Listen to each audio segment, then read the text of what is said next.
Good evening. I'm Carrie White, your Zoom host for this week's events. Welcome to the NSK Prize Award and Acceptance Speech. Our moderator for today's event is R.C. Davis-Undiano, Executive Director of World Literature Today and Neustadt Professor at the University of Oklahoma. Before I turn things over to R.C., I do want to give just a couple of tips in case you have not been able to join us for previous sessions at the Lit Fest. I want to make sure you know how to engage with us. So we would love for you to use the chat box, as some of you are already doing, to engage with our panelists, our authors, and other participants. If you have just logged in, what you'll be seeing in the chat box are people telling us about their favorite pieces of the Literature Festival so far, and where they're joining us from.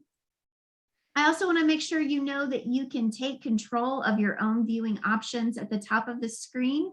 You have a little button that says View Options, or maybe just View, that you can use to make things look like you would like them to look.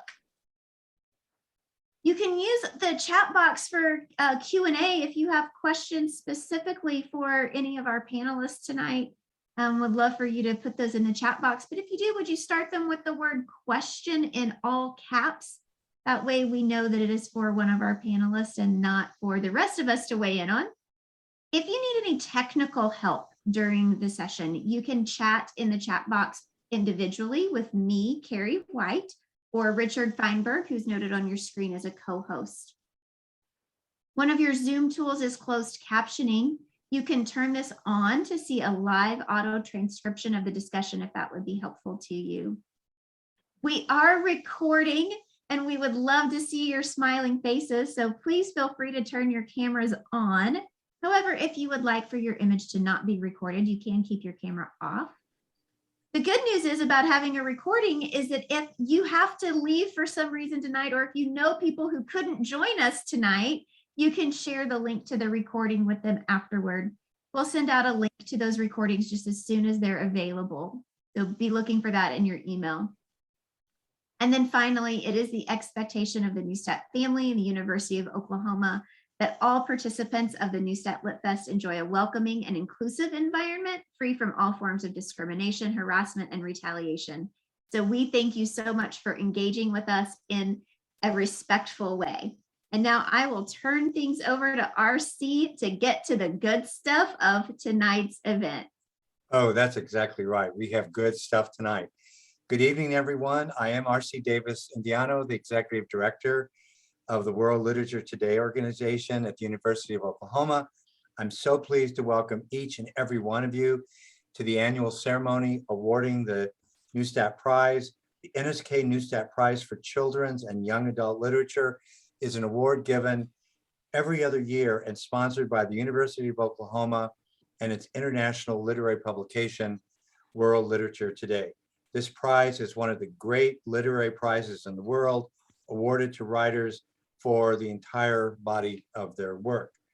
WLT creates the Neustadt Lit Fest to celebrate its award winners and to bring the greatest writers and scholars in the world to meet with and inspire OU students.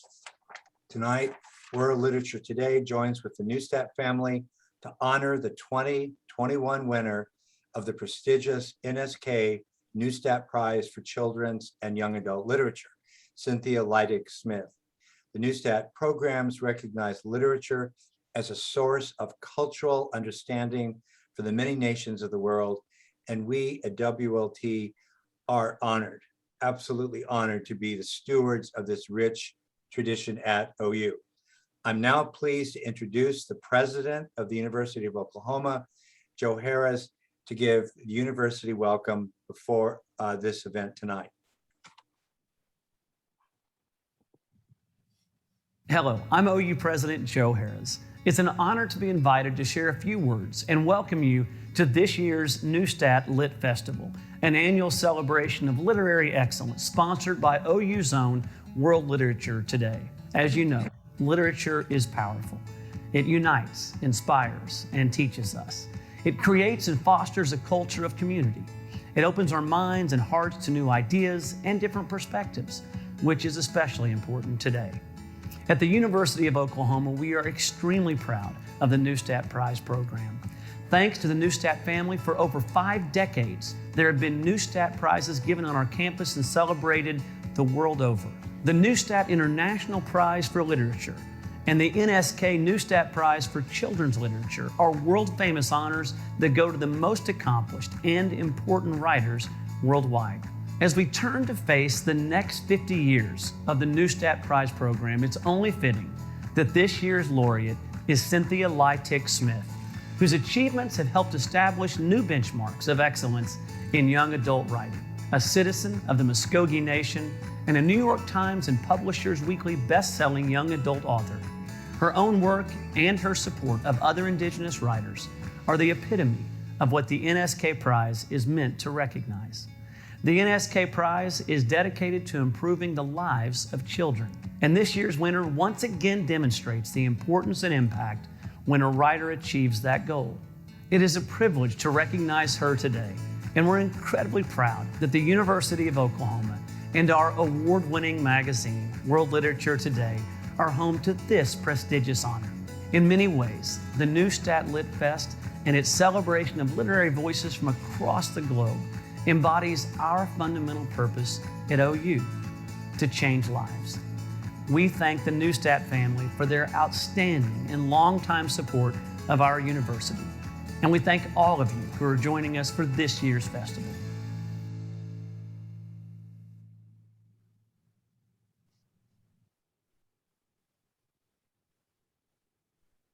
Okay. I'll just say it. What he says makes me very happy. Thank you, President Harroz. Very, very well said. We are also honored tonight to hear from the Poet Laureate of the United States, Joy Harjo. She will give her reflections on the occasion of Cynthia Leitich Smith's winning the NSK Neustadt Prize for Children's and Young Adult Literature. Henjay Stongo. I'm Joy Harjo, and I'm here to, along with everyone else here, to recognize and help in this honoring of Cynthia Leitich Smith for her many accomplishments that support Native people, Muscogee Nation people, children, writers, community, and the world community with her writing, her community work, all of her accomplishments. She's been named the first ever Native laureate of the Neustadt Prize in Children's Literature. That's amazing. Congratulations, Cynthia. She's written many picture books, young adult books, and they face the challenges that Native youth face, that Native youth confront today, and that is so important. It's probably some of the most important literature out there. I remember the first one I think I heard of was Rain Is Not My Indian Name, a story about a teenage girl finding her place in an intertribal community. Actually, Rain is my daughter's name, Rainy. But, you know, cool. And Hearts Unbroken, just wonderful. And I don't know if people know too about her, all of her work on behalf of the community. She started an imprint at HarperCollins, the Heart Drum imprint, which curates children's and young adult books written by Native authors and illustrators. That is so important, this giving back. And that's one of the essential teachings too of Muscogee Creek people. We are here as part of a community, and it's important to give back. She's also worked with educators, teachers, and is an endowed chair of the faculty of the MFA program in writing for children and young adults at Vermont College of Fine Arts. So, wow, this is a well-deserved honor, and congratulations, Cynthia. And I speak on behalf of those who love your work and love what you're doing in Native and Muscogee Creek literature. Mado, thank you. Thank you, Joy Harjo. It was about a decade ago, I think. Daniel probably remembers better, when Joy Harjo was a juror for the Neustadt Prize. It now gives me great pleasure to introduce the 3 members of the Neustadt family who are here tonight to talk about the Neustadt Prize tradition at OU. I will introduce them all, and then we will only then will we hear them speak. Susan Schwartz, the S in the NSK Neustadt name, is an invaluable advisor on all Neustadt programs and WLT matters. She lives in Dallas, Texas, and has two grown daughters, Elizabeth and Kate. An avid equestrian and competitor in hunter jumper events, as well as ballroom dance competitions. She was co-founder and board member of eQuest, a therapeutic horseback riding program for the disabled that was one of the largest and best such programs in the US. She received a BFA in art history from the University of Oklahoma and a master's in education from Southern Methodist University. She is also a board member of the Shelton School in Dallas and won a National Volunteer Award in 2005. In 2010, she received the OU Regents Alumni Award for her service to OU and was most recently honored with the 2017 Audrey Kaplan Inspiring Woman Award from the Southwest Jewish Congress. Nancy Barcelo, the N in the NSK Neustadt Prize for Children's and Adult Literature, lives in Watertown, Massachusetts with her husband, Scott. She has two grown children, Sam and Emmy. She was recently the director of the Hospice Volunteer Program for the VNA Care Network and Hospice, and worked for 24 years as a volunteer and director of volunteer programs. Since retiring, she has continued to provide hospice education to venues in the Boston area. In 2010, Nancy received the Regents Alumni Award for service to OU, a lover of books who received a BA in English from Skidmore College and a master's degree in reading from Lesley College in Cambridge. Nancy is an active advisor for the NSK Neustadt Prize for Children's and Adult Literature. Kathy is the K in the NSK Neustadt Prize for Children's and Young Adult Literature. She lives in Denver and is a freelance field producer for ABC News and has worked on shows for World News Tonight, Good Morning America, and Nightline. She chairs the Meisel Arts and Culture Board at the Denver Jewish Community Center and is proud to have endowed the annual Neustadt Jam Fest, which every fall in Denver features visiting artists, authors, musicians, and new films. She's a trustee of the Rose Community Foundation in Denver. In 2015, she was honored by the Meisel Center with its Cultural Achievement Award, and that year also received the Regents Alumni Award for her service to OU. Kathy graduated from the University of Denver in Mass Communications and has two grown children, Tess and Josh Hankin. Susan, let's start with you. Okay, well, welcome everybody. My sisters and I would like to welcome you all to this wonderful evening. We all hope that by next year we will be together in person. But in the meantime, we feel very fortunate to have at our fingertips the ability to be together in the safest way possible. I am so proud of my family's investment in the importance of literature, along with their deep commitment to the University of Oklahoma, which helped to inspire the Neustadt International Prize for Literature. I am most honored to recognize my sister, Kathy Neustadt, whose vision and appreciation for children's literature inspired the creation of the NSK Neustadt Prize for Children and Young Adults.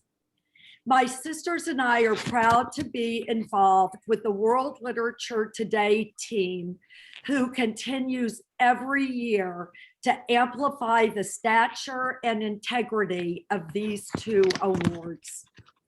And for 1 second, I would like to channel my father, Walter Neustadt Jr., and my mother, Dottie Neustadt, who is on tonight.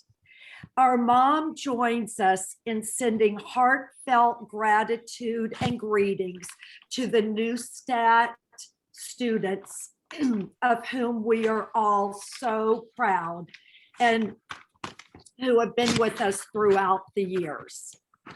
I would like to introduce my sister, Nancy, and thank you all again for being here. It's a pleasure for me to talk this evening about the partnership of my family and the University of Oklahoma. This partnership actually started early in my dad's life and continued when he was a master's student and until his death almost 11 years ago. OU was an integral part of his life. Honestly, the two things I remember talking about at the dinner table were the bridge tournaments with my mom, and then his stories about his involvement with the University of Oklahoma, which were so multi-layered. One of the highest pinnacles of his partnership with OU was built most famously on the Neustadt Prize program at World Literature Today. World Literature Today gave the Neustadt International Prize for Literature in 1970. And in 2003, my sisters and I launched the NSK Neustadt Prize for Children's Literature. My family is proud of our financial support for these prizes, but we are even more delighted by our working relationship with World Literature Today, OU, and the many writers and students who have benefited from our collaboration with the university. And we want to give a big shout out to the Neustadt students. The Neustadt student program was the heart and soul for our dad and continues to be that for my sisters and for our mom, Dottie Neustadt. As my sister said, she is with us tonight. Ivar Ivask established an international literary prize on his own in 1969, and my grandmother Doris Neustadt created the endowment that became the Neustadt International Prize for Literature. My father, Walter Neustadt Jr., and Ivar continued to promote the Neustadt Prize until my father's death in 2010 to be one of the most honored literary awards in the world, what the New York Times calls the second in importance only to the Nobel Prize in Literature. Ivar and my father also created a distinct identity for the Neustadt Prize. The prize consists of a check and a certificate, but most prominently, the prize is associated with a handcrafted silver feather. The image of the feather is a powerful statement about the Neustadt Prize. Eagle feathers are traditionally instruments for writing, and in the world over are associated with communal authority, creativity, beauty, and grandeur. In other words, the silver feather is often intended to capture the many associations that literature itself has. The power to express much about our lives, but also the power to shape our lives. The eagle feather has different meanings in each culture where it appears. And likewise, the Neustadt Prize is seeking to recognize literary achievement that differs in significant ways, whether culture or country. This silver feather, in other words, captures many of the achievements that the Neustadt Prize wants to recognize and celebrate. My sisters and I are proud of the NSK Neustadt Prize for Children's Literature and any contributions that we are making to the richness of the Neustadt program at OU. Our prize has expanded its scope since we inaugurated it in 2003 and now is awarded in a literary environment dominated by young adult literature. We are pleased to announce that this year we are changing its name to the NSK Neustadt Prize for Children and Young Adult Literature. Like our parents and grandparents before us, we will continue to encourage the writing and recognition of the high quality literature in every way that we can. We are proud of our family's contribution to programs at the University of Oklahoma and World Literature Today, and we look forward to promoting the reach and impact of this tradition that our grandmother and parents first began nurturing so long ago. Thank you, thank you. We are so happy to be here tonight to honor the winner of this year's NSK Neustadt Prize for Children's and Young Adult Literature. Thanks, Nance. It's so nice to be with you all tonight. As Nancy briefly touched on, we are adding young adult literature to the official name of the NSK Neustadt Prize, which will now be called the NSK Neustadt Prize for Children's and Young Adult Literature. YA has always been included in our prize. As a matter of fact, 7 of our 10 laureates actually qualify in that genre of works primarily for 12 to 18-year-olds, but now feels like the right time to officially recognize it and add it to the prize. And we continue to honor and celebrate those authors who write and illustrate books for our youngest readers. One of those readers was my now 24-year-old daughter, Tess. Back in the early 2000s, she only wanted to read books that had medals on the cover, like the Caldecott and the Newbery. The seed was planted to find other meaningful, impactful books written for young readers that might don another kind of medal. My family's investment in the Neustadt International Prize for Literature had made such a meaningful impact on the world stage. And my sisters and I wanted to see if we could find a similar avenue for children and young adult authors. With the help of our dear friends at OU and World Literature Today, the NSK Prize was created. And today, kind of got sad about that. And today we celebrate our 10th NSK laureate. When Mildred Taylor became the first NSK winner in 2003, I honestly felt the bar was set so exceedingly high that we had topped out with our first winner.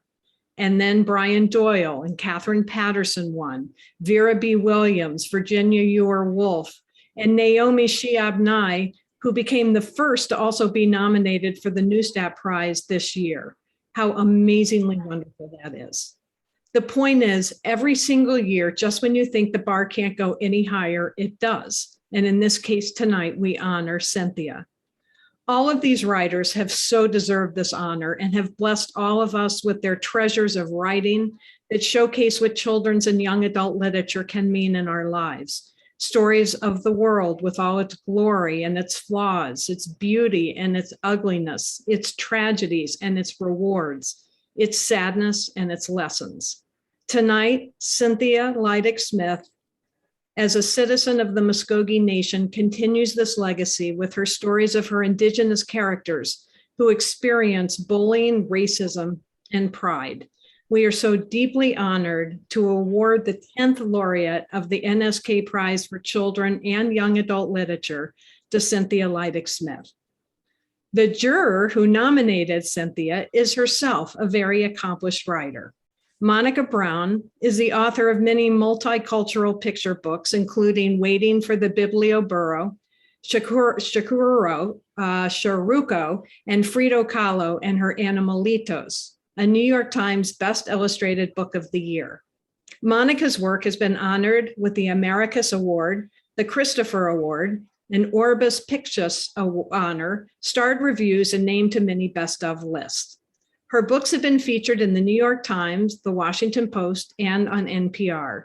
She is the author of the acclaimed Lola Levine chapter book series, the first of which was named a Kirkus Review's Best Middle Grade Book of the Year, a School Library Journal Top 10 Latinate book, and one of the New York Public Library's 100 books for reading and sharing. Her newest release is Small Room, Big Dreams, The Journey of Julian and Joaquin Castro.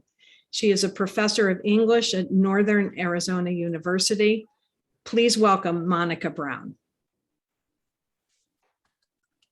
Good evening, everyone. Thank you, Kathy. Thank you, Neustadt family, for this chance to celebrate all that is good this evening in the work we do for children.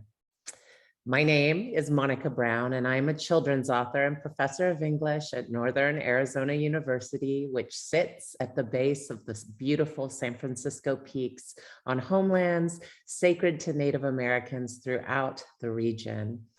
I honor their past, present, and future generations who have lived here for millennia and will forever call this place home. It is my great pleasure to introduce Deuce Cynthia Leitich Smith this evening as we celebrate her winning the Neustadt Prize in Children's Literature. Cynthia, a member of the Muscogee Creek Nation, is a prolific and award-winning author, a children's literature advocate and activist, a passionate mentor, and the author-curator of Heart Drum, the new Native-focused imprint from HarperCollins. When invited to serve as a judge and nominator for the NSK Neustadt Prize for Children's and Young Adult Literature, I was, for only a moment, rather overwhelmed. As part of the children's literature world, I knew many wonderful writers deserving of recognition, many very close friends, but then I paused. This prize celebrates children's literature that contributes to the quality of children's lives. Cynthia Leitich Smith came immediately to mind. If you feel, as I do, that literature has an impact on our world, that art has work to do in our hurting world, then you know I wanted to celebrate a writer that had not only written wonderful books, but who had also impacted the entire field of children's literature and publishing. Cynthia Leitich Smith came immediately to mind. You see, I know that books teach because the late, great Toni Morrison has taught me quite a lot. She once said, and I quote, "When you get these jobs that you have been so brilliantly trained for, just remember that your real job is that if you are free, you need to free somebody else. If you have power, then your job is to empower somebody else." Cynthia is a brilliant writer, as anyone who has read her work, especially her most recent, most transcendent novel, Sisters of the Never Sea, can attest. Yet she, in that way of great and generous humans, of which we have quite a few tonight, has made it her life's work also to empower others. She empowers the diverse children who read her many books, native and non-native alike, and she empowers new and emerging voices in our vast and yet, contrary to popular belief, still not so very diverse field of children's literature and publishing. I was once such a voice, the mestiza daughter of a North American father and a Peruvian immigrant. I was an avid reader as a child, yet there were no books that represented my lived experiences, nor my family's. I became a journalist, an educator, a mother, a scholar, and again, reflected on the fact that there were few books reflecting beautiful, bilingual, bicultural families like my own. In fact, mixed race children were and are still being described as fractions, half this, a quarter that, a concept I reject, as I believe all children contain multitudes and need not be forced to fit in boxes. Once again, it was the wise Toni Morrison who guided me. She said, quote, "If there's a book that you want to read, but it hasn't been written yet, you must write it." I suspect Cynthia, too, followed that sage advice. So that's what I did. I wrote Marisol McDonald Doesn't Match, No Combina, now celebrating its 10th anniversary and its 18th printing. I've authored many books for young readers, but I mentioned this early book because Marisol was a manuscript that had such difficulty finding a publisher. The book eventually came out from a very small press, Children's Book Press, now an imprint of Lee and Low. How could I support this little book that could? Barely. And how might I help it find an audience and launch it out into the world? I turned to community. Luckily, the Black, Indigenous, Latinx, Asian American, women of color, people of color networks of writers are small and generous. Someone suggested that I approach Cynthia Leitich Smith, who, already a visionary, was supporting diverse writers and collecting resources for her website and blog, Sensations, Reflections and Conversations about the World of Books for Young Readers.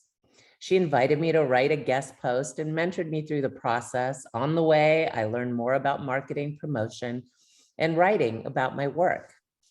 And I am only one of many who feel this way about Cynthia's mentoring work and generosity. If I may add a couple more voices to my own, I'd like to share Don Tate's words. He's the author, illustrator of William Still and His Freedom Stories, father of the Underground Railroad, among many other wonderful books. And he wrote to me, Cynthia Leitich Smith is the rock of the youth literature community. Beyond talented author, Smith is a reliable friend, mentor, and teacher to everyone who crosses her path. Smith makes the world of publishing a better place for us all.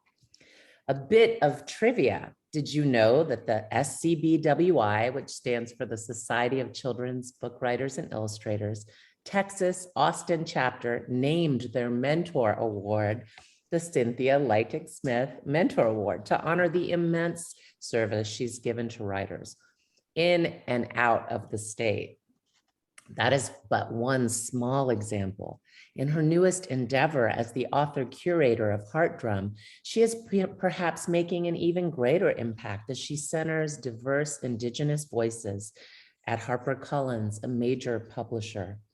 As Tracy Sorrell, the Cherokee author of We Are Grateful, wrote to me, without Cynthia Leitich Smith, the landscape of Native creatives, I like that, Native creative, in the field of children's literature would not be as lush.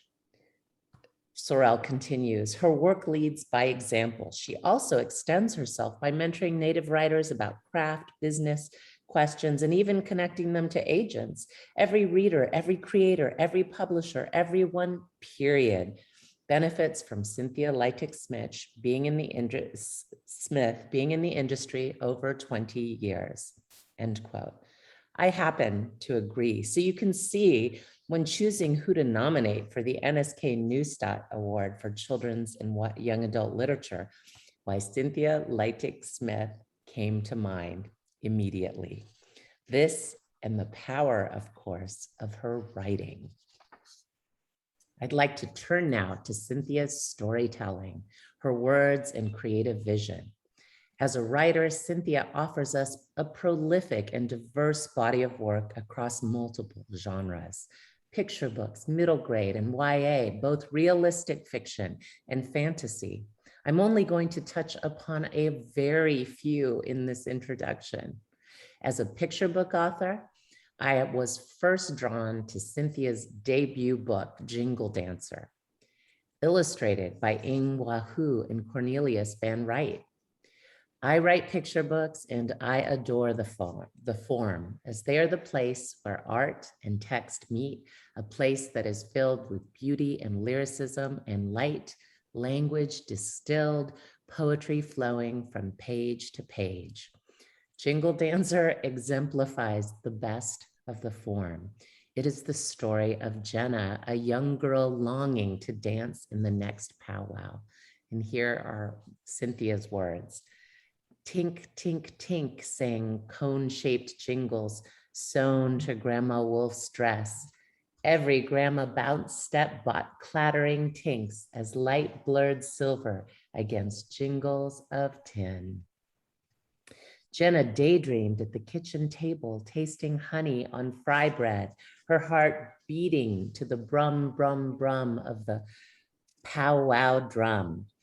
The story depicts Jenna's search for jingles to make her dress sing as she dances in her first powwow. This picture book, a love letter to Cynthia's grandmother, introduces themes that Cynthia explores very deeply in later books: Indigenous identity and pride, expanded and inclusive notions of family, community, healing, storytelling, and ultimately and always joy. Jingle Dancer was the incredible beginning of a children's writing career that includes the newly released non-linear middle grade novel, Rain Is Not My Indian Name, a stunning and sensitive novel about love, grief, and heritage. It also includes Indian Shoes, a middle grade collection of interrelated stories where Cynthia introduces us to Ray, a Seminole Cherokee boy living with his grandfather in Chicago, an important representation of the Indigenous urban experience and cross-generational relationships, an homage to Cynthia's grandfather and all cherished elders. As her nominator, I ultimately asked committee members to read Cynthia's novel, Hearts Unbroken, because when I read it, I was struck by the beautiful and realistic depiction of contemporary Native American teenagers. Their everyday struggles, passions, pain, and complex negotiations of identity and heritage, who are so often invisible in the world of children's literature. I love these lines on the very last page of the novel, which includes an everyday but profound statement in the Muscogee language. And again, I'm quoting Cynthia's brilliant prose. I love who I am. I love my family, my friends, my native nation. I love Kansas, and chances are pretty kick-ass that I love Joey too. Boo food suitcase. We are happy. My arm circled his waist. His arm circles my shoulders. He asked, do Native people believe in Thanksgiving? I kissed him. We believe in gratitude. Hearts Unbroken won the 2020 ALA American Indian Youth Literature Award. And in her review of the novel, Dr. Debbie Reese Nambe Pueblo wrote that it, quote, captured life for so many Native teens who most of America doesn't see, even though they are right there in front of you. There's so much love and warmth and reality all through Hearts Unbroken and so much hope, unquote. Cynthia's work has had a major impact on children and young adults. I would like to end this introduction by offering you a brief glimpse from my perspective of Cynthia's newest novel. It wasn't even out when I nominated her. The astounding Sisters of the Never Sea, which blew me away, or rather lifted me up and let me fly as the characters in the book do into the magic.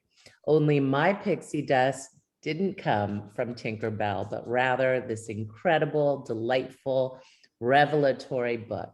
Thanks for the pixie dust, Cynthia. Sisters of the Never Sea is a revisiting and wholly original retelling of J.M. Barrie's Peter and Wendy, AKA Peter Pan, focusing on Indigenous perspectives and girls' perspectives and new approaches to the story of magic and fantasy in Neverland. And it is the story too of a dangerous and disturbed Peter Pan, rather monstrous in the book, but he is a child. And as Cynthia has said, we don't give up on children. She certainly never has. I will not offer spoilers for so new a book, but I will make this conversation more personal. After I finished this novel, I took a walk in the forest near my house. I live in Flagstaff, Arizona, surrounded by forest trails. I decided to take a trail my husband and I have named the Fairy Trail, as local children have created fairy homes, painted rocks, decorations along it, causing great consternation to some environmental purists and not to others. In any case, filled with Cynthia's pixie dust, I stopped on the path and I texted her, sending her a picture. And I'm going to share the transcript of our conversation, if I may, as it illustrates how profound a writer Cynthia is, even via text, and also how generous she is, lifting us all up, including me in this her moment. I wrote, Cynthia, I want you to know I'm walking in the forest, reflecting on your magical book. It's one of my favorites in recent memory and so full of love and import. Cynthia replied, profoundly honored, my friend. I believe my subconscious has been working on it since I was a little girl, aching for magic that invited me in. I wrote back, yes, it's so complex and wonderful and compassionate too. Many exclamation points. It speaks to both the girl and the literature professor in me. And Cynthia replied, it took so long to be welcomed, to write this kind of book of the heart. It's a delight to make such a deeply felt and unapologetically Indigenous contribution to the conversation. Really, I didn't know if we'd ever reach this point. And I wrote back, that's a little how I once felt about mixed race characters that were whole, and mixed race characters that were whole and beautiful and not described in fractions.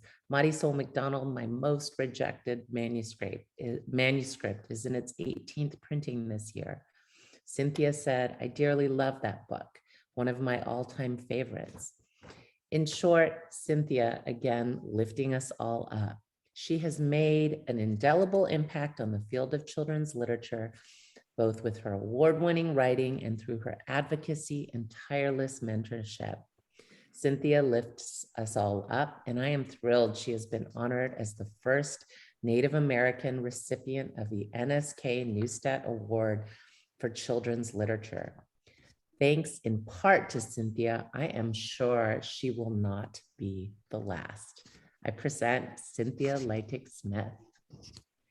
Thank you so much, Monica. That was really, really wonderful. And now the moment we've all been waiting for, the conferral of the NSK Neustadt Prize for Children's and Young Adult Literature. I'd like to involve the Neustadt sisters in this as much as I can. When we do this in person, very often Susan Schwartz actually hands over, bestows the certificate. So on behalf of Susan Schwartz, I'm going to give you the certificate. We'll get all of this NSK swag to you very soon, okay? Very often Nancy gives the check for $35,000.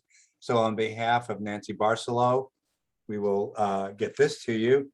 And then very often Kathy Neustadt gives the prize medallion. This is the way, see, can you see it? Yeah, this is the way the box looks. It's a pretty little box. You saw a picture of this, but I'm gonna take it out because it is lovely. I don't know how much you'll be able to see, probably not that much, I guess really not that much. But this is the beautiful, the Neustadt feather is on one side, as you can see, and a seed sower is on the other side. So it is really beautiful. So NSK swag on its way. Congratulations, Cynthia. And we hope that you will honor us with a few words about the prize and reflections on your own work. Yeah. Congratulations.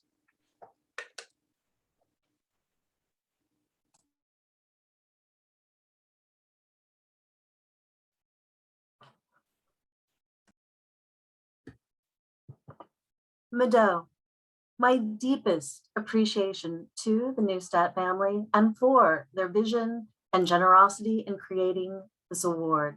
Your leadership through this program has secured its place in literary history, and your legacy is formidable. To Nancy, Susan, and Kathy, I'm profoundly moved that you extended your family's reach to nurture young readers and future generations through storytellers who dedicate our lives to them. I would also like to give a shout out to your mama, who I believe is in the audience too. It's such an honor to have you here. Thank you so much for gracing us with your presence.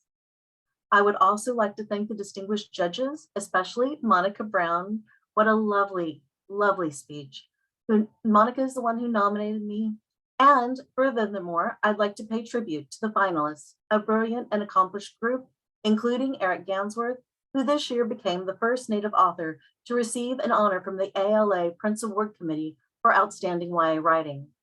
Thanks to the University of Oklahoma, to RC, Daniel, and the formidable team at World Literature Today, their colleagues at Colorado Academy who prepared educational materials, as well as to everyone else who worked hard both on screen and behind the scenes to make this fest possible. I am forever grateful to you all. I've been asked to speak briefly of the work that I've been involved with over the years, if only to offer some context to those less familiar with the world of books for young readers. It's a place where my initial goal was simply to belong in a literary community that had bid me welcome since my first childhood visit to the public library.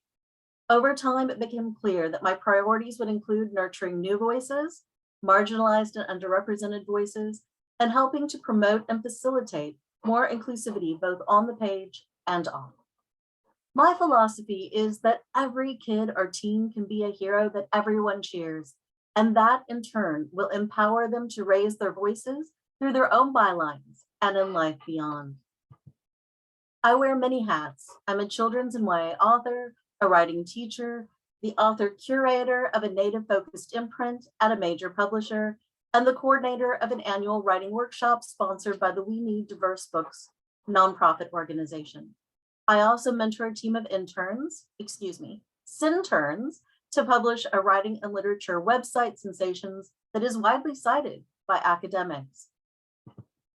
Currently, I'm the author of 17 books for young readers, with an additional 5 under contract, 2 of which are written, 1 of which is being read by an editor, 1 of which is a partial draft and outline, and the last of which is Misty Dream, becoming clearer every day.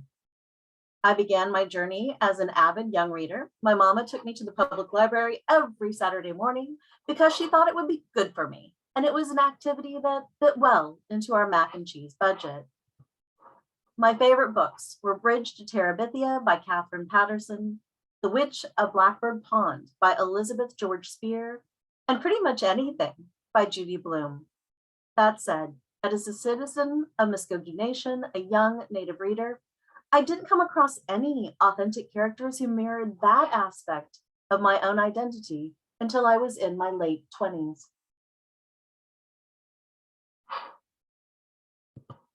After graduating from journalism school at the University of Kansas and law school at the University of Michigan, I worked briefly for the Office of the General Counsel of the Department of Health and Human Services in Chicago, before deciding to focus instead on writing for kids and teens. It was more of a heart decision than a head decision. Long story short, I came to the conclusion that, given my skill set, it was the most hopeful thing I could do with my life. After relocating to Austin, I had the privilege of studying children's writing with Kathy Neustadt, a Newbery Honor author and 2-time National Book Award finalist, who taught private classes at her family ranch in LaGrange, Texas. Within a few years, I sold 3 contemporary realistic children's YA book manuscripts: Jingle Dancer, Rain Is Not My Indian Name, and Indian Shoes. Rain is my first novel and the book I chose to share with young readers connected to this festival. My inspiration was a real-life tragedy at my high school. On the first weekend of my sophomore year, I was attending a cross-country meet, and one of the boys on the team crossed the finish line and died of a previously undetected congenital heart defect. It was the same cause of death suffered by the grandfather I'd lost the year that I was born before I was born. Back then, there were few counseling or mental health support initiatives in schools for struggling students, and even now they're often insufficient. Part of the reason I wrote the book was to offer young readers a safe space to process related feelings. Not long after the novel was published, I received a letter from a librarian who'd given the book as a Christmas gift to a teenage niece who lost her own best friend recently. The girl, who'd previously been utterly silent about what she was going through, began talking about it using the story as a springboard. Rather than use the word I, she'd say things like, "Who can blame Rain for not wanting to go to the funeral?" Or, "Rain was right that it didn't matter what dress she wore, nothing she could do would bring Galen back." Keep in mind, this was a 2001 book about grief and healing. It was released not long before 9/11, and ironically, a lot of event planners asked me not to mention the grief healing theme at author visits. You see, there are grown-ups who have this idea that if you protect rather than vicariously and safely prepare young readers to process the world around them, then somehow that will spare them from ever having to deal with tough realities. But my friends, tough reality comes for us all, and it's better to have many sources of strength to cope. Stories can be one of those sources. In any case, this was all happening at the tail end of what at the time was called the Multicultural Movement, a supposed effort to introduce more racial and cultural representation on the page. My Native characters existed in modern times. Their stories reflected daily life, its sorrows and conflicts, but also its joys, laughter, and loving relationships, especially those between children and elders, between teens and elders. Not everyone knew what to do with that. Overall, the body of literature reflecting Native people was uniformly historical. We had our share of boogeymen on the prairie and new agey mystical creatures, neither of whom rang true, but stories about kids and teens who were just that were exceedingly rare. I was delighted, spinning over the moon with joy at the opportunity to write for kids. One of my favorite memories was meeting this cast of actors performing a play based on Jingle Dancer on a visit back to Chicago. Then the so-called multicultural boom went bust. It was written off as a trend and publishers retracted to a few established voices from underrepresented communities. It was a difficult time. I remember industry professionals saying things like, quote, Black and brown kids don't read, or quote, multiculturalism is dead. We tried it and it didn't work, or quote, maybe if Kevin Costner makes another movie, you'll be able to publish another book. Now, with all due respect to Kevin and his formidable film career, that was disappointing. After striking out with several new Native manuscripts, I decided to shift gears. Rather than focus on realistic Native literature, I'd write the kind of books I enjoyed reading as a teen. Gothic fantasies and retellings of classics updated to reflect modern times. By this, I mean sort of scary stories with make-believe monsters that were essentially metaphors for the various trials of adolescence. They weren't paranormal romances per se, though those were popular at the time, but they did have romantic elements. Instead, the books were in conversation with classics like Bram Stoker's Dracula, Charles Dickens' A Tale of Two Cities, and William Shakespeare's Romeo and Juliet, among others. During journalism school, I'd earned enough English credits to major in that too, though I never formalized it, so I'm something of a lit geek. It was a lot of fun. I connected books with a wide range of teens and got to do nifty things like go on publisher tours and make the New York Times bestseller list, which most importantly gave my mother and my aunties something to talk about. I recall a public library visit I did in New York City in which a teenage boy proudly brought me a tattered copy of Tantalize, explaining that it was the first book he'd ever read cover to cover by choice. He was interested in the fact that the protagonist had inherited a family restaurant. You see, he hoped to someday own a restaurant too. One especially memorable event took place at a girls' juvenile detention center in Kalamazoo, Michigan. The girls cooked lunch for us and decorated their dining room, taking their inspiration from the novels. A couple of the girls had already been released, but read the books while still incarcerated and returned to the center so they could take part.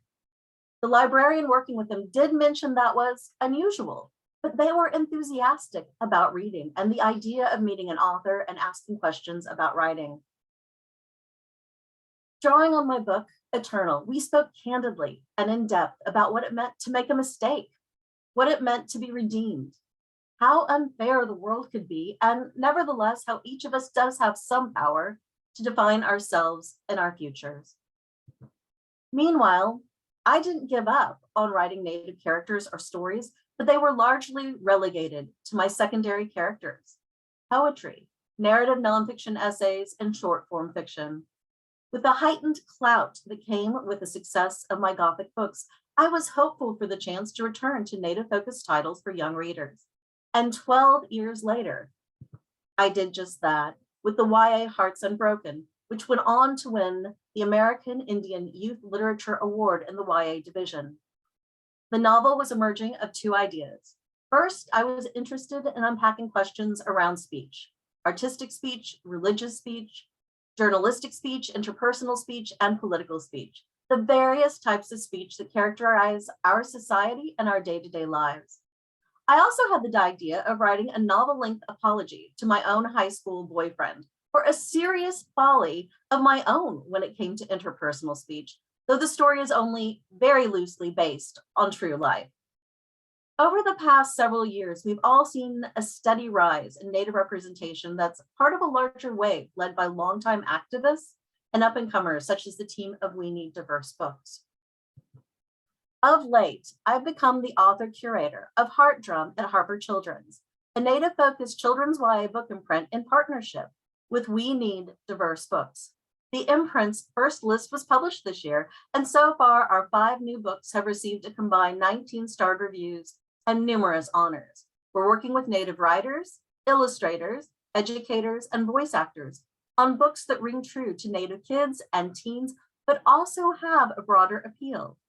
Altogether, in-house editor Rosemary Brosnan and I have acquired 26 manuscripts scheduled between 2021 and 2025. These include, obviously, as shown, chapter books and middle grade fiction, but also YA novels and picture books. Our focus is contemporary stories of young Native heroes, mostly fiction. However, we're doing just a bit of nonfiction set in the 20th century at the picture book level. It takes more time to produce and publish a picture book, at least 2 years, due to the artwork. Our first list is a lovely example of the breadth of stories and heartfelt tone we're embracing. It's a lovely example of the direction in which Native children's literature is moving, or at least one of those directions. For example, we have Jojo McCoon's The Used to Be Best Friend by Dawn Quigley and Tara Audibert. It's about a spunky little Ojibwe girl navigating friendship issues at school. Thank goodness she has her best friend Mimi the cat at home too. This title launches a chapter book series that is the first of its kind from a major trade press featuring an Indigenous lead character. And it's a comedy. Christine Day's The Sea in Winter is about a healing journey of a seriously injured young dancer who must mourn her loss and adjust her goals and expectations with the support of her family. In pandemic times, mourning while adjusting goals and expectations is something that all of us have had to do. My own family is not the only one who said goodbye too soon to one or more of our own over the past 2 years. The cover is by Caldecott Award winner Michaela Goad. Finally, debut author Brian Young brings us Healer of the Water Monster with a cover by Shanta Begay, about a young boy who visits his grandmother and comes to the aid of a Navajo holy being. Really, this is such an exciting time. I can hardly wait to share more of our titles. One of the sweetest to come is by Wichita author Kim Rogers from Oklahoma. It's called A Letter for Bob and it's being illustrated by Jonathan Nelson. Bob is a family car, you see, and it's a goodbye letter reflecting on all those special memories before the big trade-in for a bigger vehicle to accommodate a new sibling. It's so relatable. These are not the cliched stories of years gone by. These are not boogeymen on the prairie. These are not mystical creatures. These are children with 3-dimensional lives that we can come to regard as friends. Despite progress, the need for more Indigenous representation is acute. Heart Drum's books aim to fill a significant gap in the market. Only 1% of children's books published in 2019 feature Native or Indigenous characters, according to the most recent survey from the Cooperative Children's Book Center at the University of Wisconsin-Madison. And that brings me back to my own writing. I am super excited that my 2022 release will be the first book in the Blue Stars series, co-authored by National Book Award finalist Hecla Magoon and illustrated by Molly Murakami. This is a graphic novel series, what you might think of as comic book, but of a high literary quality and spanning a story from the beginning to end of a novel piece of fiction. It's about 2 very different cousins from a Black and Native family who use their smarts, gymnastics, and people skills to become superheroes in their middle school community and beyond. Basically, Kepler and I are just writing ourselves as 12-year-olds. It's so much fun, and Molly's art is darling, but that's next year. And this year, as mentioned, I published 2 books that my subconscious has probably been working on for longer than I'd ever begin to imagine. Ancestor Approved is a middle grade anthology of stories and poetry featuring 16 voices, plus this gorgeous cover by Nicole Neidhart. The idea is that the various stories and poems are set before, during, and after the Dance for Mother Earth powwow in Ann Arbor, Michigan, which is where I went to law school. The writers, poets, and illustrators work together on the research, world building, creating intersections between their respective narratives and the back matter. We used an online message board in addition to texts, phone calls, and emails. My hope is that more educators will begin using short form fiction, nonfiction, and poetry as stepping stones to steadily integrating more voices and perspectives into the classroom. For example, my own short story in the collection Between the Lines is a celebration of intergenerational relationships, military families, reading, and visual art. In this one book alone, there are numerous connections that can be successfully integrated into the curriculum year-round, especially when it comes to language arts and social studies.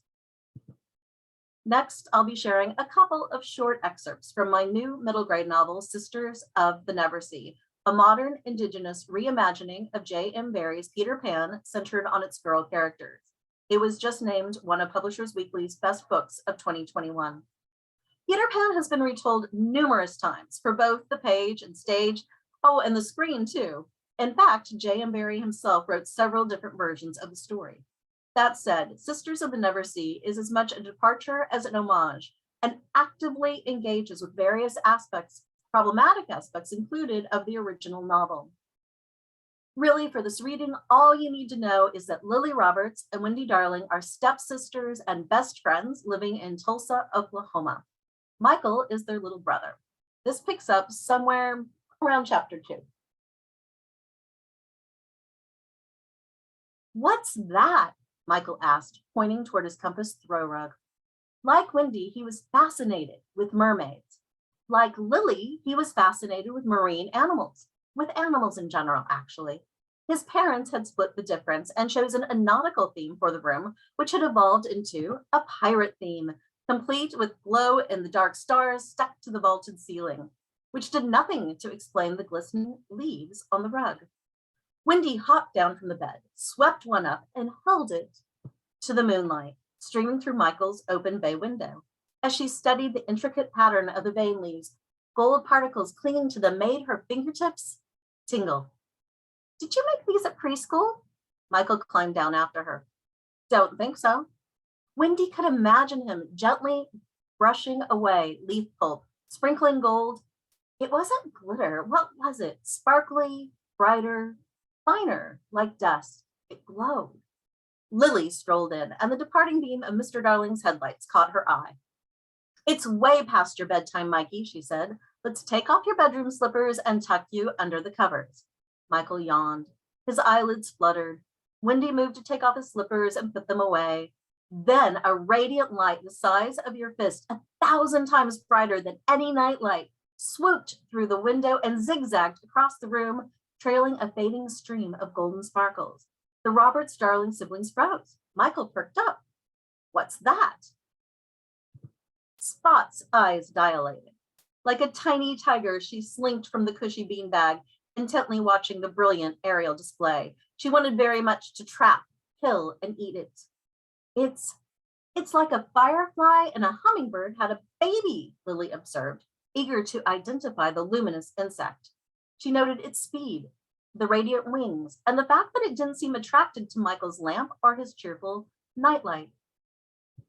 "It's a fairy," Wendy countered, delighting her brother, annoying her sister, and most importantly, flattering said visitor by adding, "Have you ever seen anything so beautiful?"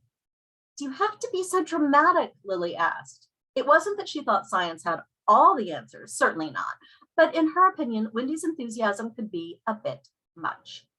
And now Michael was wide awake, bouncing on his knees just when they got him to settle down for the night. Basking in the attention, the fairy, yes, Wendy had been spot on, hovered over the rug, quirked an arched brow, and in midair executed a confident pirouette to show off her wings and attire. Taking her time, she modeled a form-fitting bodice and flaring skirt comprised of green leaves. Her chiming voice mimicked, "Do you have to be so dramatic?" The fairy added, "You should know better than to talk to another girl like that. She has every right to express her appreciation of me." Lily staggered back. Was she dreaming? Hallucinating? Should she seek medical attention? Lily breathed in deeply, breathed out as if blowing through a straw. If the creature was real, it might be dangerous. Lily considered grabbing her siblings, rushing out of Michael's bedroom and slamming the door behind them. But the creature was fast, so fast. Supernaturally fast? Lily doubted they could outrun it. Who are you? It had been tempting to say what instead, to ask, what are you? But that would have been terribly rude, intrusive, and presumptuous. Lily knew better than to ask anyone what they were. Good evening, Wendy, Lily, and Mikey, the fairy said in a tinkling voice. My name is Belle. She clasped her tiny hands together under her pointed chin. Poor dears, I couldn't help but notice that you've been abandoned by your parents. Resisting the urge to roll her eyes, Lily circled Belle, keeping her distance. It talks. It speaks English with a British accent. Wendy shook her head. It does not speak with a I am not an it. Belle landed on the footboard of the bed. I am a she, a fairy she. Told you so, Wendy whispered, dropping the leaf. Neat. Michael simply accepted the situation. The whole world with its infinite wonders, great and small, was a source of constant fascination to him. Hello, fairy. Belle, my name is Belle. Belle, he repeated, with a quiet conscientiousness the fairy found endearing. Meanwhile, Lily had positioned herself between her little brother and the mysterious creature. She grabbed Wendy's wrist to keep her at a distance. How do you know our names? We listened to you through the open window, Belle explained. Why were they bothering her with all these questions? She was the one with questions. What do you mean by we? Lily asked. Who's with you? And my friends, it's safe to assume that the answer to that question is none other than Peter Pan, a fictional character who, like the world of books as a whole, is beginning to relate to Native people and to every young reader in ever more respectful, entertaining, and yes, even magical ways. Let's jump ahead a bit in the narrative now, keeping our attention on Belle, who has fascinated me since early childhood, and in part led me to reimagine the island, hopefully for the better. At this point, it's useful to know that Belle has had a serious, albeit temporary, falling out with Peter, and she's also been banished by the fairy queendom due to Peter's behavior. How unbearable it was to contemplate a long, long, long life of exile, perhaps an eternity. Certainly, Belle had traveled the world far more gloriously than any fairy in history, and yet even those memories contaminated by Peter's misdeeds were tied to her disgrace. Should she bid farewell to the island and seek asylum with the fairy cousins who resided in, say, Kensington Gardens, Royal Botanic Gardens, or the San Francisco Botanical Garden? Yes, plenty of fairies made their homes in more modest neighborhood gardens, arboretums, or natural woodlands, but Belle had always considered herself quite fancy. No, that wasn't an option. She had a duty not only to the fairy queendom, but to the wild beasts too. It was incumbent on her to somehow protect them. Belle glimpsed her splotchy, tear-stained face in the Puss in Boots mirror. Her golden pixie haircut fell in disarray. The tropical red blossom at her waist had wilted. Her sparkling glow had nearly died out. That wasn't the fairy she knew, the fairy who traveled across oceans and learned new languages and faced off against vicious pirates and rebuked mindless mid-air drones, and let us not forget, modeled the most exquisite ensembles in all of Neverland. Never mind if Queen Mab and their fellow winged ones didn't believe in her. Never mind if Peter hadn't believed in her. Never mind if you there reading this storybook don't believe in fairies at all. Drawing herself up, Belle realized something that made all the difference. She'd hold up her pointy chin, shine like a radiant star, and while she was at it, she'd reclaim that twiddly-winged chandelier she'd left behind to build a new home. And why? Because Belle of Neverland believed in herself. Thank you for this enormous honor. I'll be forever gobsmacked by the whole experience. Please know that I appreciate you. Mado, thanks again.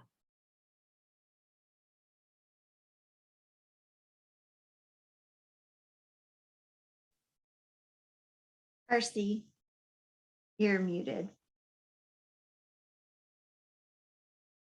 RC not knowing he's muted. Thank you so much, Cynthia, for your beautiful work.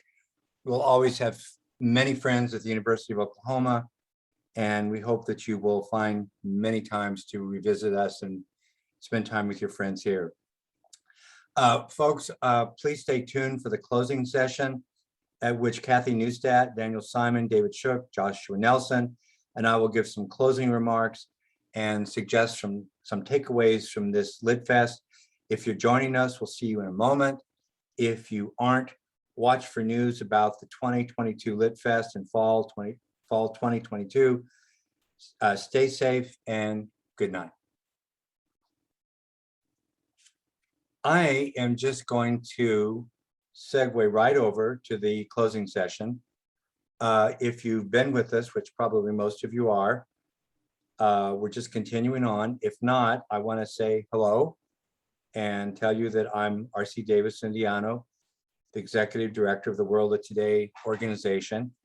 If you are, many of you joining us probably just watched the awards ceremony in which Cynthia received the NSK Neustadt Prize for Children's and Young Adult Literature. I'm happy to moderate this closing session with 4 good friends. First is Kathy Neustadt, freelance video producer for ABC News and one of the benefactors of the Neustadt Prize program.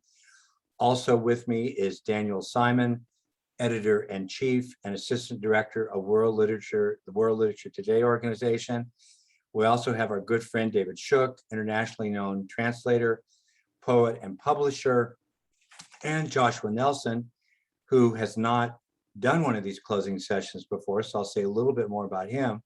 He is an affiliated, Joshua B. Nelson is a citizen of the Cherokee Nation and a native Oklahoman. He is an affiliated faculty with film and media studies, Native American studies, women's and gender studies. He focuses on American Indian literature and film. So I guess my question to you all for our closing comments is what takeaways you have from the session tonight, or the whole Lit Fest, or some part of it. This has been a real meaty, intense, focused, fascinating 3 days. What did we take away from it? Anybody want to jump in?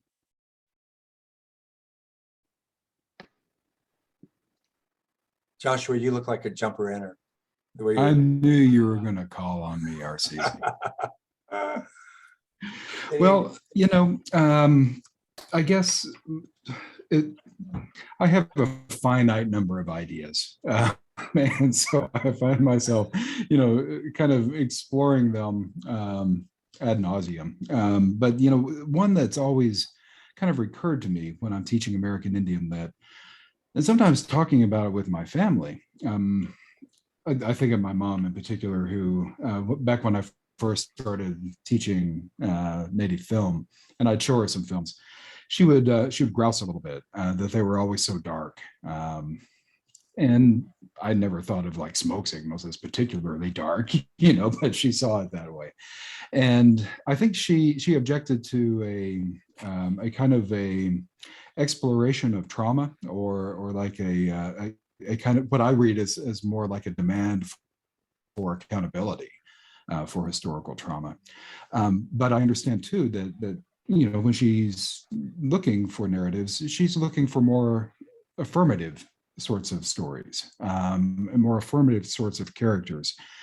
And so, you know, I'm always not sure what to tell many of my students when we're dealing with what feel to me like kind of competing positive values in a certain sense.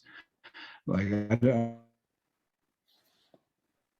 offer how we mediate among those. But you know, just today I had a really wonderful conversation with some colleagues about values, and it seems to me that, you know, one value that we talk about a lot in Native circles is balance, and it's such a tight word that we can gloss over all that it might mean.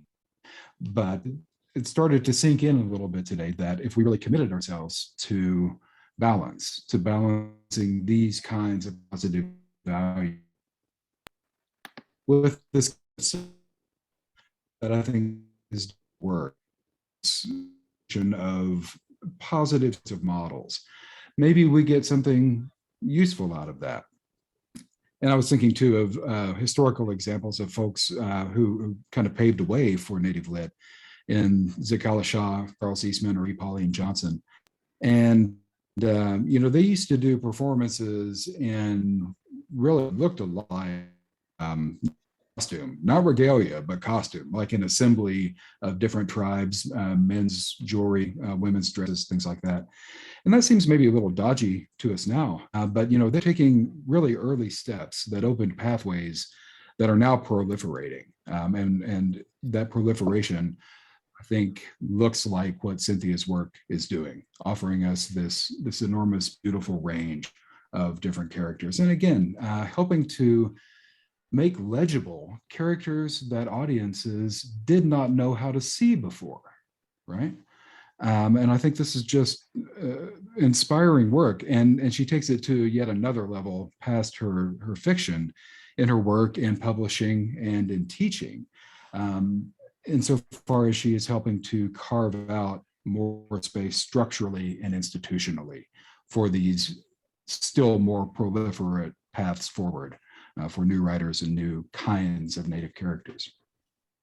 Oh, that is so interesting, Joshua. I think Cynthia and others talked so many times this week about Indian laughter and really the balanced picture that you're talking about, and the practical nature of needing to balance it when you're dealing with young people, but the happy coincidence that it works better for everybody to have that balance.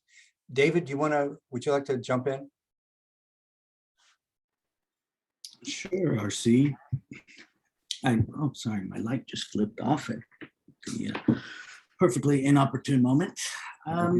One of the things that's really been on my mind, RC, and that I think is so cool and so reflective of the spirit of the Neustadt Prize and NSK Prize, as well as the spirit of World Literature Today as a magazine that has long championed translations from Indigenous languages, from Indigenous communities, whether in the United States or further afield, is how cool it is that at this festival celebrating the NSK, Boubacar Boris Diop was also selected as the next laureate of the Neustadt Prize.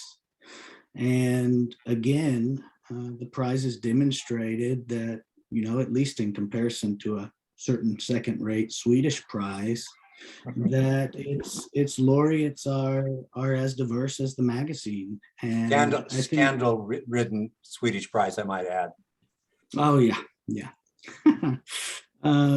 I think, that's no doubt the result of its unique selection process, and the fact that the nominees are proposed by a diverse cast of writers themselves. And one thing that I was thinking too about the members of the jury that were there this week, about the way that for both prizes, the writer to nominate the winner introduces them, is how these writers that are on the juries, that are now hundreds, they're an integral part of the festival itself and of the legacy of the prize. I remember as an undergraduate, when I was an intern at OU, I got to participate in the 2006 Neustadt Festival with the Nicaraguan poet Claribel Alegría.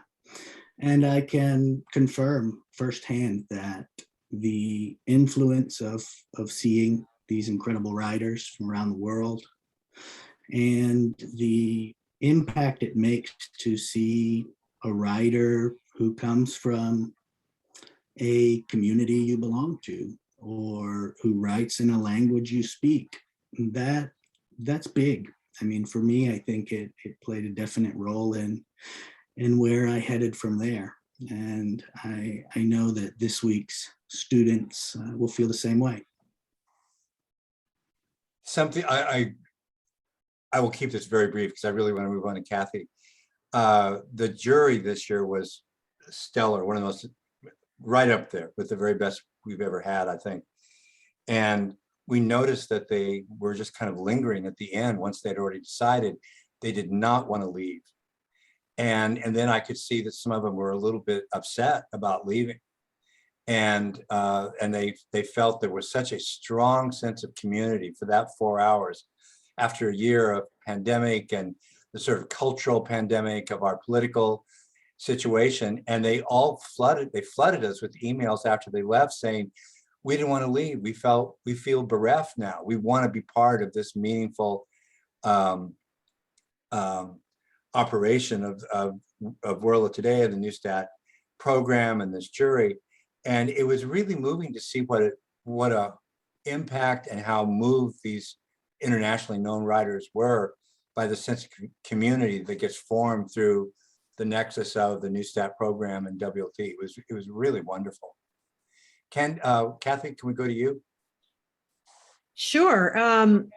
I kind of just want to piggyback onto what David was talking about. It's expected to have such an international jury and the winners with the Neustadt Prize, but in the short tenure of the NSK, we have also expanded our diversity in who has won.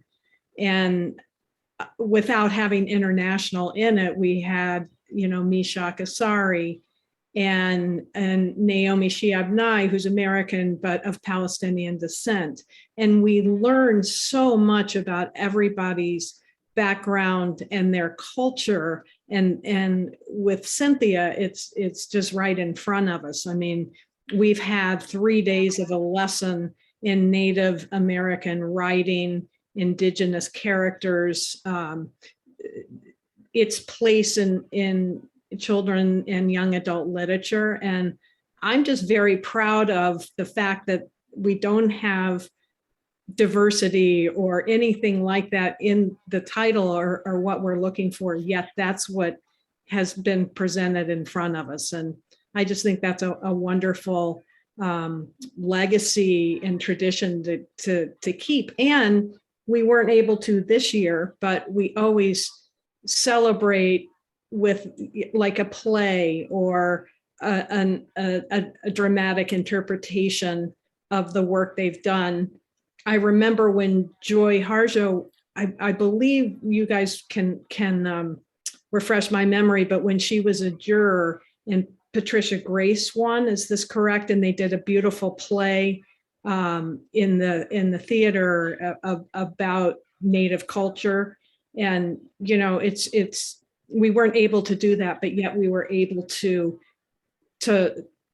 celebrate it, to learn about it, and to highlight it all week, which has just been amazing and wonderful.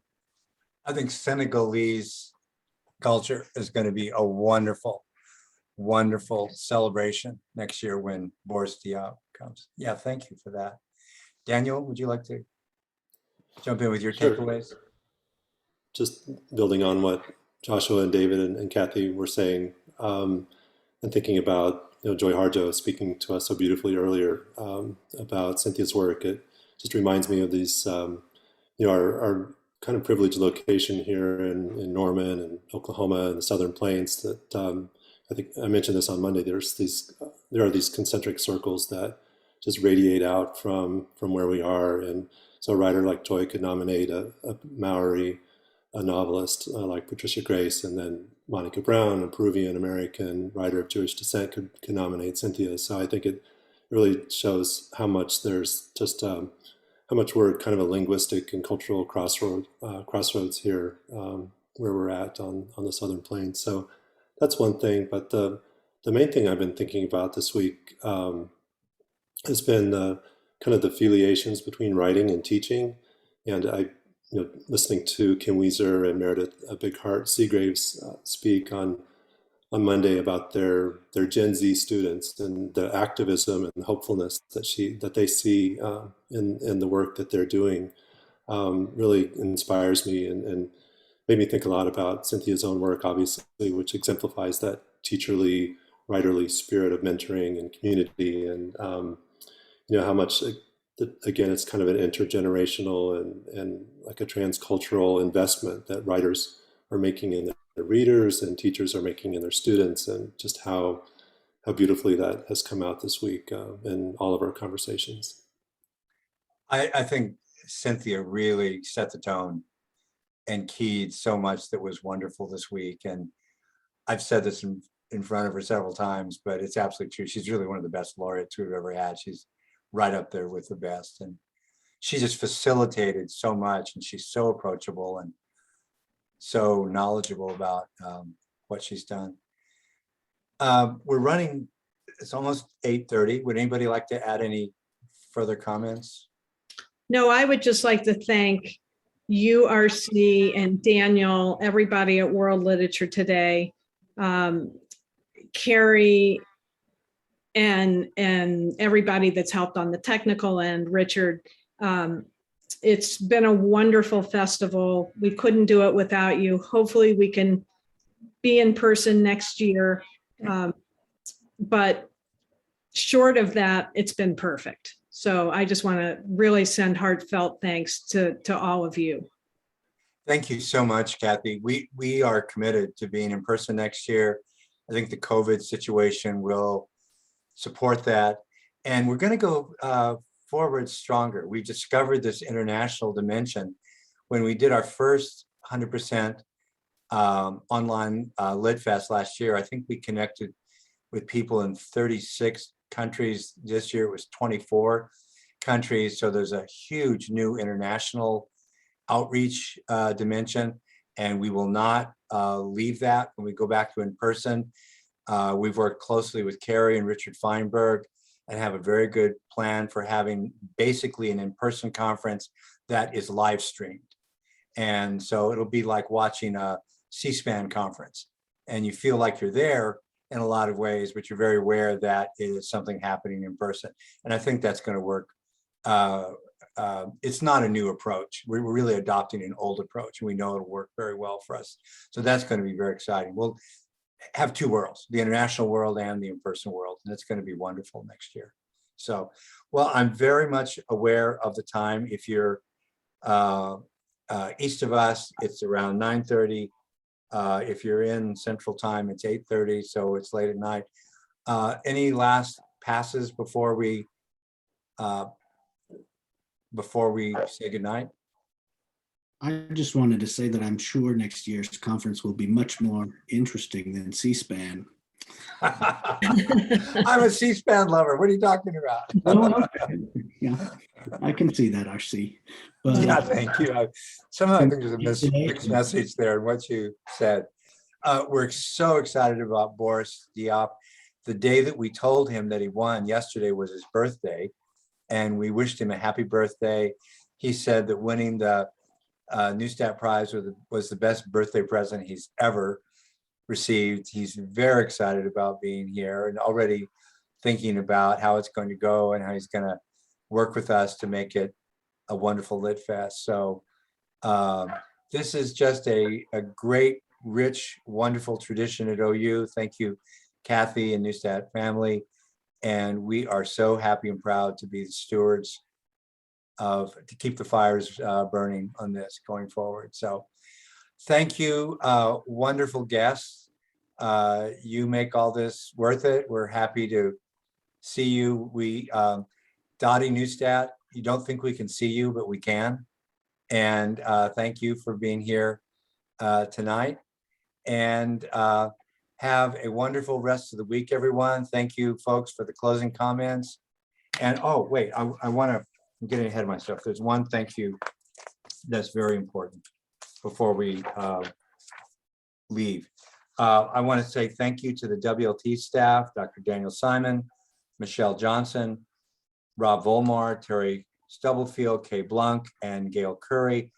Ours is a hardworking office, and everyone at WLT does so much to make it and its many programs a success. The challenge of going 100% online with the 2021 Neustadt Lit Fest was formidable, and we could not have done that without the guidance of Carrie White, who has been our conference host and coordinator. Thank you, Carrie. Thank you, Richard Feinberg. You've helped us a lot. We have big plans for you in the future. Hope that's okay. Thank you, President Joe Harroz, for your support and your sponsorship of this event. So on the Neustadt Lit Fest, please check the list of our sponsors and partners, as there are many organizations that contributed to this event. Thank you, everyone, for being a part of the second 100 100% online Lit Fest. Again, good night, Dottie. We can see you out there. Good night, everyone, and thank you so much. Take care. Good night, everyone. Thank you. Bye.